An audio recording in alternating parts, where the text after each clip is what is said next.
So thanks to their performance at DreamHack Open Stockholm, CLG will now attend their third major as a team. For four of the players, this is in fact their third for JD, and this will be his second, as obviously Peter had attended one of the three events that CLG will now have gone to when it comes to Valve majors. So just a little bit of a difference there. So third time's its charm, or is it three strikes you're out? What does this really mean for CLG? As I'm just going to try to preview them a little bit, as I did do a video as well on Liquid. I'll also be doing one on Cloud9 as I look to try to preview all three North American teams going to the next major. So that's kind of the goal here.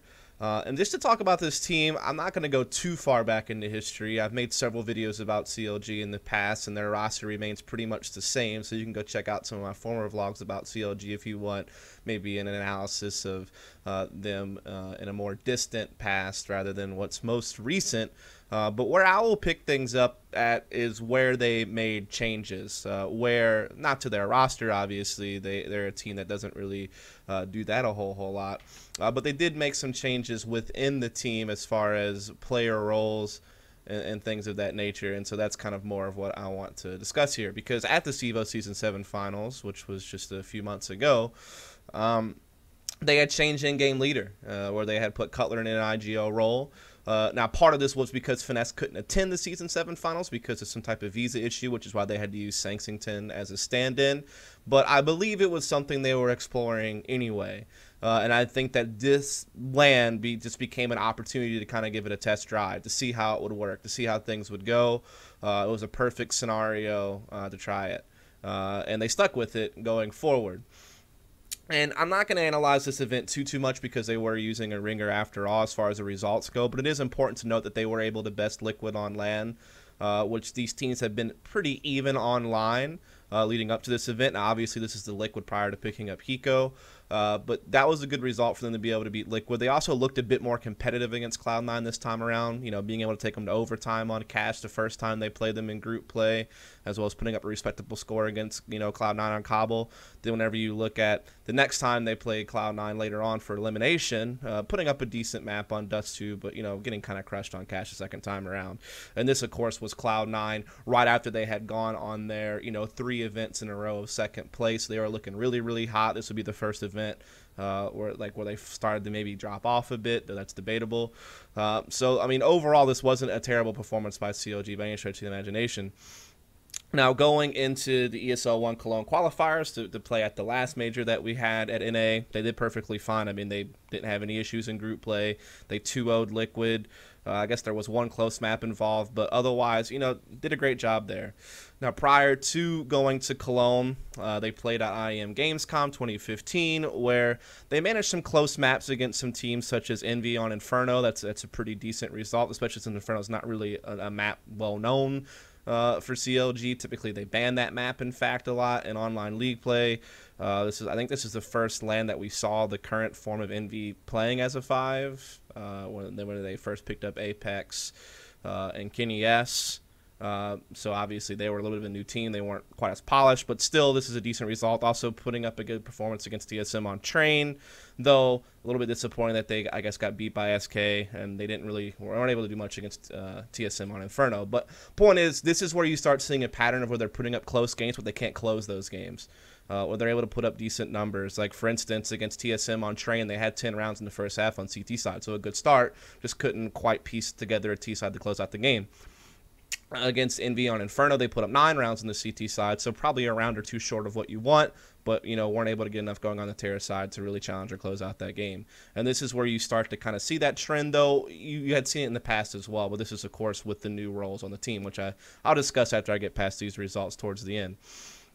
Now, at the last major, this continues on because, you know, they go to play NIP on Dust 2. They have a good start on the Terra side, 8 rounds in that half, look pretty good. Have a decent CT side, but again, can't close out the game. Then you go up against eBettle. Almost didn't close this game. I mean, they get 10 rounds on the CT side. They eventually get the 6 they need to close out the game, but it was close. It was a 16-14 game, so they almost let that one slip away against a team that you would think they should deal with, you know, handedly. Then you talk about the game against Navi on Cobble. They put up their 9 rounds on Terra's side, quite good. Has some chances to close out the game there on CT side, but again, you know, they're able to play a great team very close, but they can't actually close out the game and get the win. So this is, a continuing trend. And the reason why I'm bringing this up is because I feel like this is one of the things that CLG needs to get past. Now, when you look at the NA scene, because that's pretty much all they've done before qualifying for Cluj, which we'll get to at the end, they did win Outland. They absolutely dominated Luminosity, so really kind of establishing themselves as being a bit better than them, I guess you could say.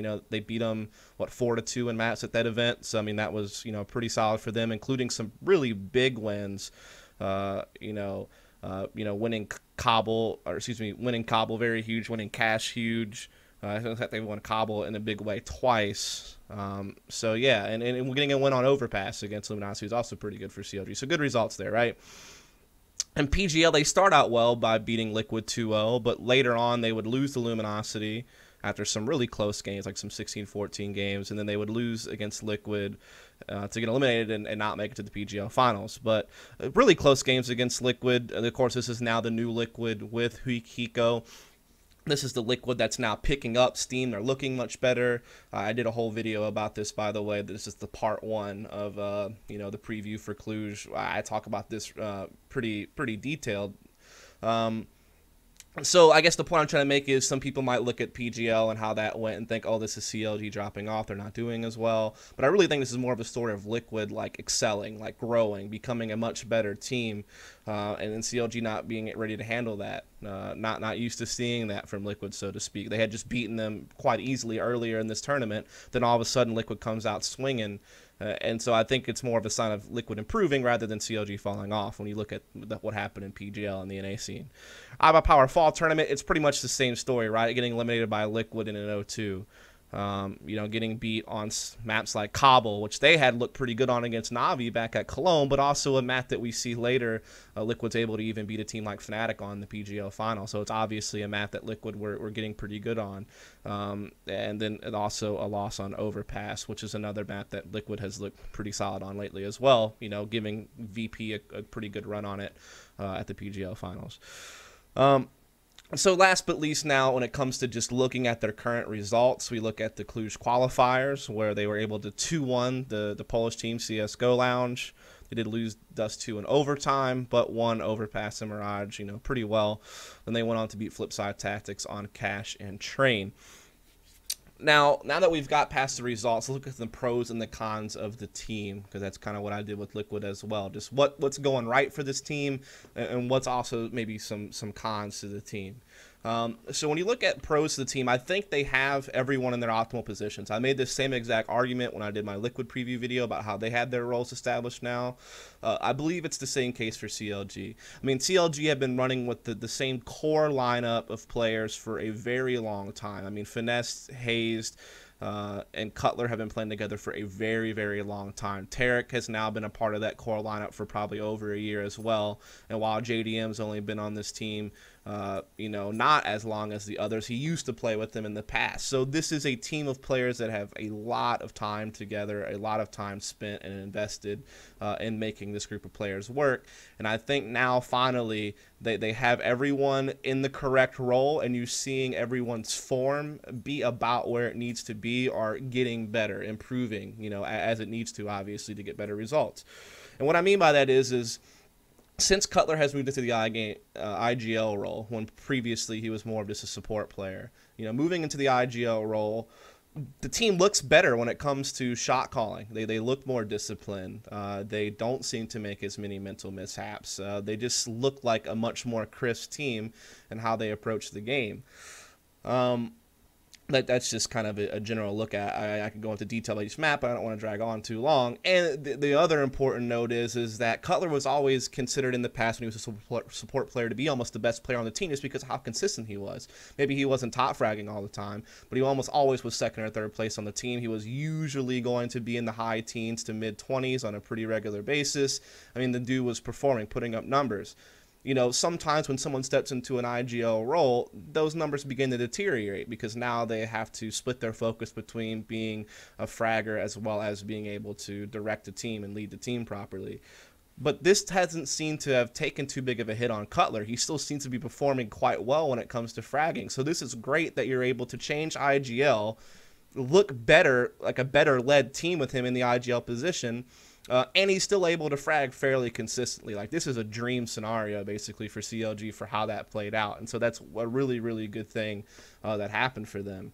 Now, I will say that this team does kind of rule by council quite a lot, in the sense that it's very democratic. A lot of people are speaking up to make decisions on how things go. So I don't even know if like so much stress is put on IGL on this team, just because when you compare it to a team like Cloud9, where it's more of like a dictatorship, like this is the call, this is what we're doing, I'm calling, yeah, give me your suggestions, but this is what we're doing.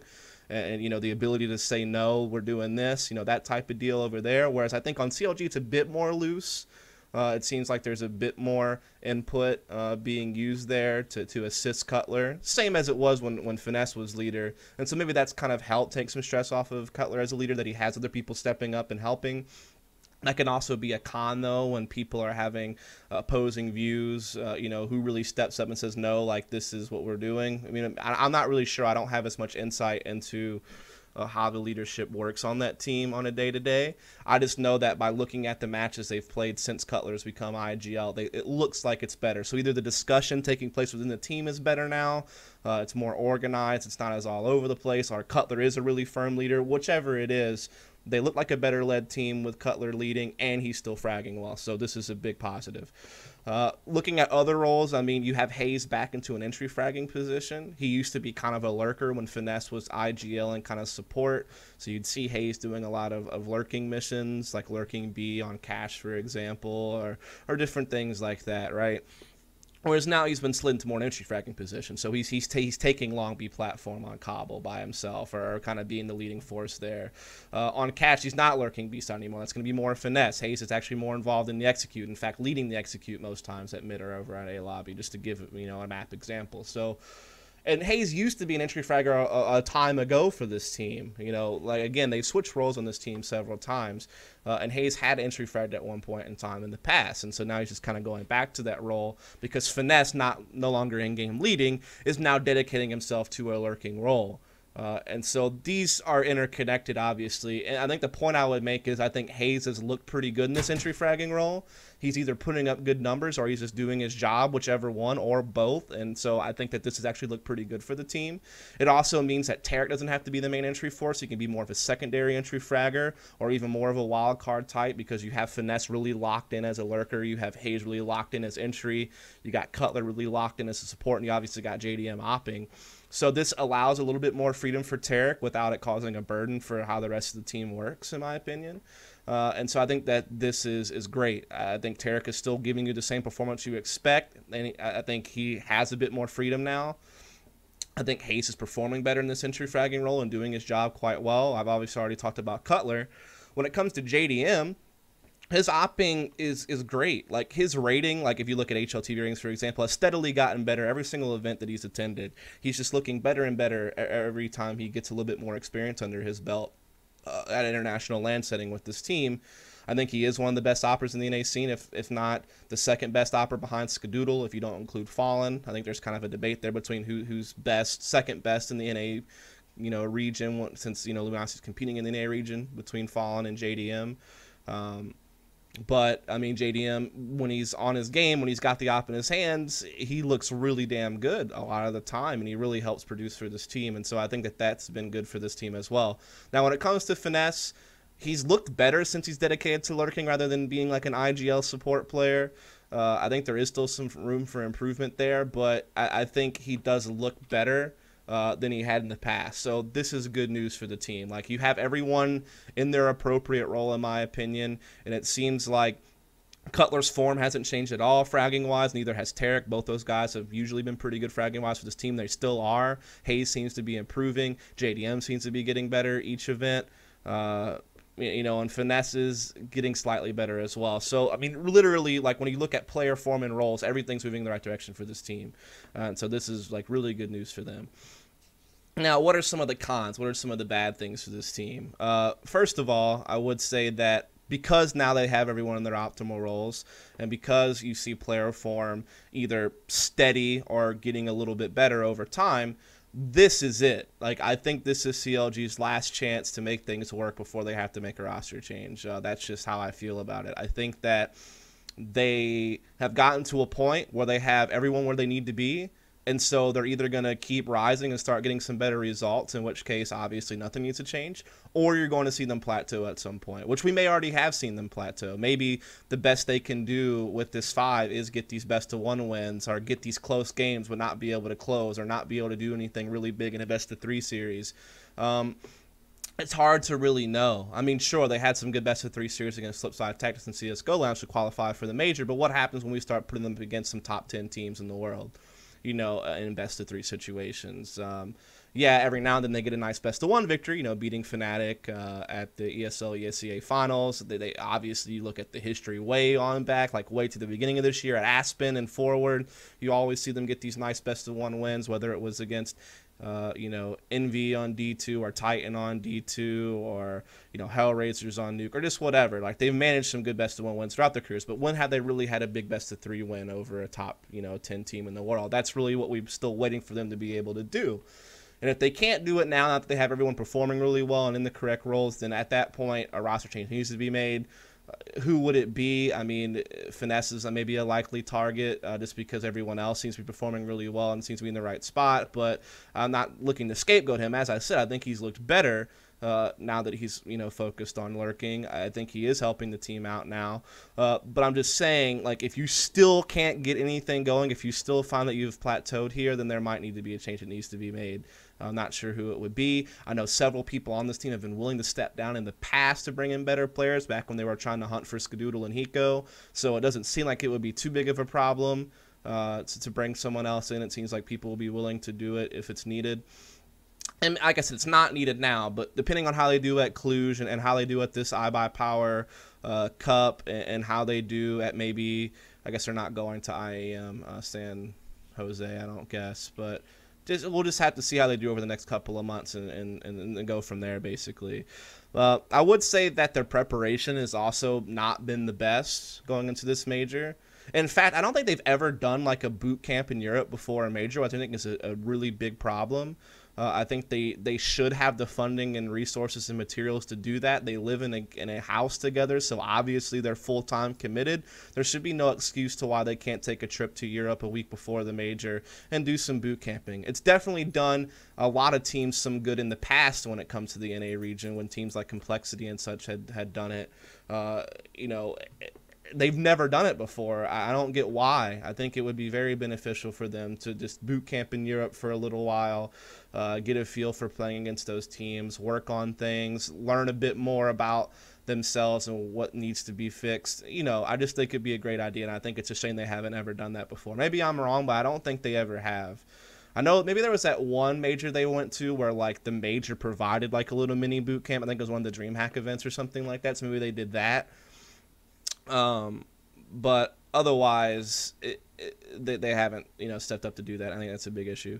Also, reasons why prep have been bad for this is because obviously some of their players are at, TWC 2015, so that killed basically a whole week of practice between traveling and competing in that event. So that stinks when you're having that happen like a week or two before the major. You have people going off this other event and breaking up the team, and so not being able to play together. That's a big problem. I would also say they've been having huge internet issues, right? And this is another big con for the team. I guess this could even be just a separate bullet point on its own. Like, holy shit, whether it be DDoSing or it's terrible ISP, I don't know what the hell it is anymore, but goddamn, it has, like, done so many terrible things for this team. For example, they might not even qualify for the CVO MLG Pro League Season 8 finals that's supposed to take place the first weekend in November simply because of internet issues. Honestly, like, they've lost several maps against teams that they shouldn't be losing to, like when they lost to what is now the Nile on Dust 2, I think it was, or, they had plenty of times where they looked like they were about to beat Luminosity on Cobble. Those are just two examples, and I witnessed this personally because I was commentating in the games, and literally rounds were lost either on map point or whatever that completely caused them to lose these games, and that has caused them to lose points in the standings. And now you have Liquid and Luminosity pretty firmly going to make the LAN, whereas CLG may not, because Conquest put up a decent showing this season and has good points in the standings on the board, and CLG's in danger of not qualifying for LAN just simply because of that. So internet issues have literally ruined their chances at making a particular LAN that they've been trying to qualify for online for the last couple of months, and that would be really disappointing since they were one of the favorites to make it, and you expect them to make it given the caliber of team they are in the NA scene. So this internet issue not only has affected their preparations, also affected like results. That's how come earlier in this vlog, when I was talking about recent results before I went to pros and cons, I didn't even bring up like online stuff too much, other than when I talked about PGL Now by Power Fall. In both those events, internet issues didn't seem to be a problem from what I could tell, because I casted out by Power Fall. I didn't notice any internet issues there. PGL, I'm not really sure, but I didn't hear anything about it. But when it comes to like some of their ESEA games and some of their CEVO games, yeah, man, like they've lost games off internet issues, and so it's really hard to judge their form in online NA league play simply because of all these net problems. And so yeah, holy shit, I hope that they get that sorted. I think they said they moved to a new team house, so maybe that's helped. I'm not really sure, but that's a big problem. So yeah, I think I've pretty much nailed the bigger points. I'm sure there's some smaller things I could have gone into about particular maps or particular tactics, but I didn't want to sit here for an hour talking about this. I was trying to shoot for about 30 minutes or less, and I think I've about hit that. So yeah, just want to do a quick preview about CLG's recent results, some of the pros, some of the things going good for the team right now, some of the cons, some of the things that maybe aren't going so well for the team, or things that may need to change going forward. But hopefully this is just a decent preview for Cluj. And yeah, that's it for this one. Look forward for more videos. If you like it, follow and subscribe. Thanks.